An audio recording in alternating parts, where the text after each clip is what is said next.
राधे राधे, जय श्री कृष्णा। आप सबको मेरा नमस्कार। तो इस तरह से परीक्षित जी को सुखदेव जी कहते हैं, राजन, आपके जो पूर्वज थे वो बहुत ही ज़्यादा भाग्यवान थे। उन्होंने भगवान कृष्ण के साथ ज़्यादा से ज़्यादा समय बिताया और उनके साथ रहे। आपके पूर्वज बहुत ही ऐसे अच्छे धर्मपरायण व्यक्ति थे, धर्म को मानने वाले थे, धर्म पर चलते थे। पितामह आपके युधिष्ठिर बहुत ही ज़्यादा सत्यवक्ता और इतने सत्यवक्ता थे कि जब महाभारत का युद्ध हो रहा था तो उस टाइम पर जब वो समाप्त हुआ तो इस बात की पुष्टि हुई कि वो कितने सत्यवक्ता थे। द्रोणाचार्य भगवान कृष्ण को द्रोणाचार्य जी कहते हैं कि मुझे भगवान कृष्ण झूठ बोल सकते हैं लेकिन युधिष्ठिर झूठ नहीं बोल सकते। युधिष्ठिर कहें कि मेरा पुत्र मारा गया है। तो उन्होंने इस तरह से इतनी अपने सत्यवक्ता थे, धर्मराज थे कि उन्होंने कभी झूठ नहीं बोला। अब भगवान कहते हैं कि धर्म के लक्षण हैं। धर्म क्या है ये जानना भी जरूरी है, क्योंकि हम कह देते हैं धर्म पे चल, धर्म करो, धर्म करो, धर्म के रास्ते चलो, लेकिन आफ्टर ऑल धर्म होता क्या है, इस पर बात बोली बहुत ज़रूरी होती है। तो कृष्ण भगवान क्या कहते हैं कि धर्म क्या है, गीता में क्या लिखा है और वैसे धर्म क्या है। वैसे तो उसके 36 लक्षण हैं, लेकिन हम यहाँ संक्षिप्त में थोड़ी चर्चा कर ही लेते हैं। तो वो कहते हैं सत्य बोलना धर्म है, सत्य पर चलना धर्म है। आज हम धर्म को पीछे करके अर्थोपार्जन में लग गए हैं।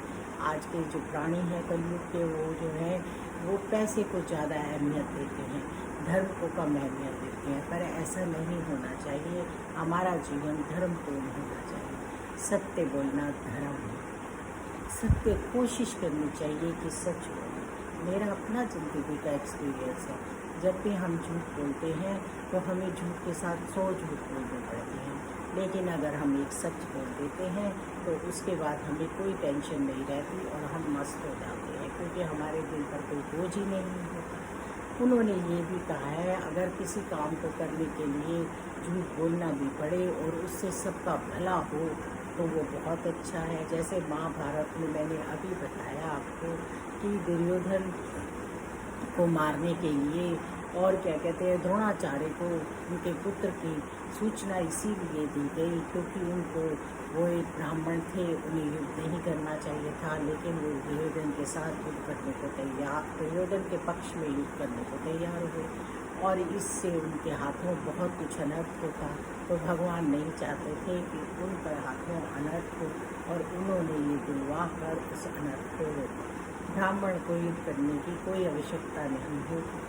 तो इस तरह से अगर कोई ऐसा जीवन में कार्य आता है कि जिसको करने से पूरे समाज का, पूरे घर का, सबका भला होता है, तो आप झूठ बोल सकते हैं। इसीलिए धर्म की नीतियाँ बड़ी अच्छी हैं, धर्म पर चलना चाहिए। कभी किसी का अनादर नहीं करना चाहिए, किसी को ऐसा कुछ मत कहिए कि जिससे उसका मन दुखे। कभी किसी के साथ ऐसा मत करिए कि जिससे उसके साथ उसको हानि हो। किसी का बुरा मत सोचिए, अपना बुरा अपने आप में ही होगा, हर एक के बारे में भला सोचिए और किसी के साथ अन्याय मत कीजिए। एक बार एक भिखारी होता है और उसको एक मणि मिल जाती है। अब वो कहता है मैं ये मणि का क्या करूँगा, ये मणि तो मैं किसी को दे देता हूँ जिसके काम आ जाए। तो वो 2-4 दिन बाद थोड़ी दूर चल रहा होता है तो देखता है कि एक सेठ अपनी कोठी बनवा रहा है, लेकिन मज़दूरों के साथ लड़ाई कर रहा है और बोल रहा है कि मैं तुम्हें इतने पैसे नहीं दूंगा, इतने पैसे नहीं दूंगा। तो वो कहता है सेठ को, लो ये मणि तुम ले लो। वो कहता है तू भिखमंगा मुझे मणि क्यों दे रहा है। वो कहता है क्योंकि तुम मेरे से बड़े भिखमंगे हो, तुम्हारे पास इतना कुछ है लेकिन तुम्हें संतुष्टि नहीं है और तुम इन गरीब लोगों का उनका हक नहीं दे रहे हो, तो ये लो इससे इनको हक दे देना। तो इस तरह से हमें किसी का हक नहीं मांगना चाहिए और कोशिश करनी चाहिए कि जितना हो सके उतना हम पुण्य कार्य करें। हमें दान भी जरूर करना चाहिए। कलयुग में दान का उत्तम महत्व बताया गया है। धर्म के 4 जो स्तंभ हैं, कलयुग में एक ही स्तंभ है और वो है दान। कलयुग में हमें दान करना चाहिए। जैसे कि सतयुग में 4 का बैल पे खड़ा होता है धर्म और फिर वो त्रेता में 3 पर खड़ा होता है, द्वापर में 2 पर और कलयुग में 1 पर ही होता है। दान करना चाहिए। धर्म के रास्ते हम कितना चलते हैं, धर्म की ये छोटी छोटी ही चीज़ें हैं, ये लक्षण बताए गए हैं।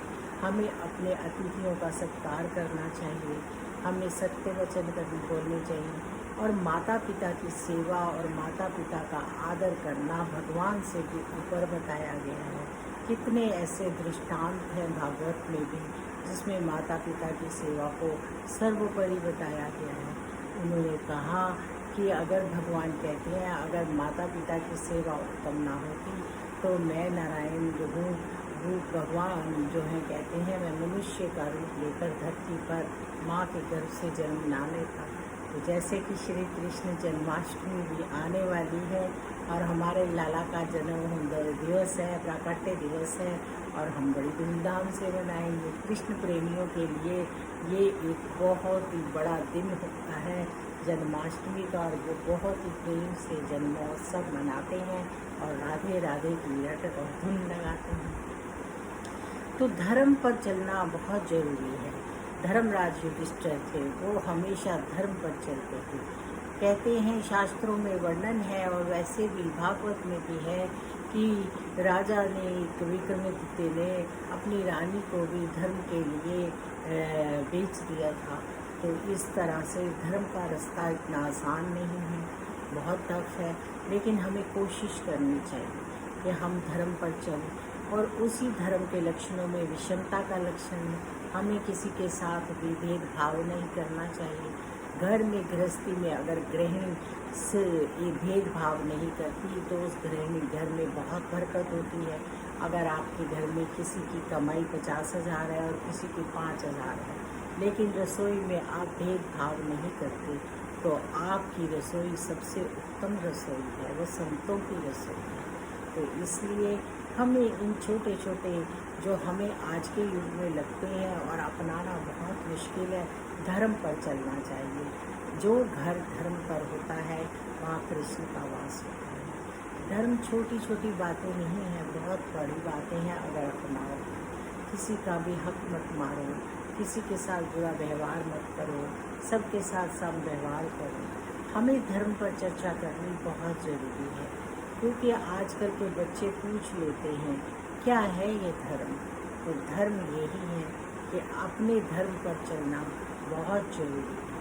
धर्म ही उत्तम होना चाहिए, पैसे को उत्तम नहीं मानना चाहिए, धर्म का साथ कभी नहीं छोड़ना चाहिए, क्योंकि ये हमारे कृष्ण कहते हैं और गीता में भी कहते हैं कि हमेशा जब जब धर्म की हानि होती है तब तब मुझे जन्म लेना पड़ता है और तब तक मैं धरती पर आता हूँ। तो कोशिश कीजिए जितना हो सके हम इन लक्षणों पर विचार करें और हम उन पर चल पाएँ। और जो लोग भी पूरे अच्छे से धर्म का वो करना चाहते हैं तो उन्हें भागवत में धर्म वाला एक जो अध्याय है उसे ज़रूर पढ़ना चाहिए, क्योंकि इतनी बड़ी चर्चा वीडियो में नहीं हो सकती। बहुत सारे धर्म के दृष्टांत दिए गए हैं जिनमें बताया गया है कि हमें कैसे कर्म करने चाहिए, हमें अपना जीवन कैसे बिताना चाहिए और हमें किस तरह से अपने जीवन को उत्तम बनाना चाहिए। तो चलिए आज की हमारी चर्चा यहीं ख़त्म होती है और अब हम पूरी तरह से श्री कृष्ण जन्माष्टमी मनाने के लिए भगवान के श्रृंगार और सब कुछ करने के लिए तैयार हैं और बहुत खुश हैं, क्योंकि हमारे लाला का जन्मदिन आने वाला है। तो जय श्री कृष्णा, जय जय राधे, राधे कृष्णा, राधे कृष्णा, राधे कृष्णा, कृष्ण कृष्णा, राधे राधे।